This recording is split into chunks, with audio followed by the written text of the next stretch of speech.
ku nahay dunidan aan joogno aabboorahdayda gabay baan kugu ammaanaye aabbow intadii gashaan ku axsan faliye iloobi maa wanaagaga haddaan ilka la igaynin adduunyadan dhex joogno idilahanteeda afarteedan geesood uunka kala jooga allihii sameeyaan ka baryi inuu ku dhowraaye ilmaha kolkii aan nahay oon wax garanaynin aayadaha qur-aankiiyo xadiid lagu italeesho adiga i barayo waan ogsoonahaye abaalkaaga maan gudi kare waa un dadaalaye unugyada jirkaaga baan qayb ka ahayaabe isirkiyo halkii aan ka yimid adiga weeyaane ilinkaan marayaba ducaan ku aqrinayaaye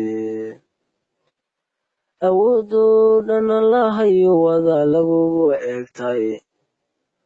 oo ilaali waalidkaysay barbaarsheene asluubtiyo dhaqankii wanaabay igu dadaaleene itaalyarii makhluuqan runtii laguma eedeeyo aabbahay iftiinkuu i baray igama dahsoona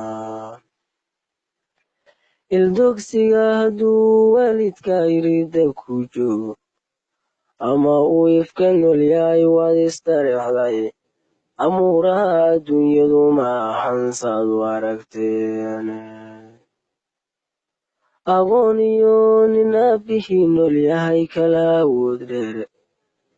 abtiriis haddii ay tahay sirka soomaali midkan toosu eeganahayo laygu aqoonsayo allah baan ku dhaartay xaqiiq aabbahay weeyaane orood laguma gaare adduun waa ebtala weyne adigoo haminayu durbaaba soo afgocayaye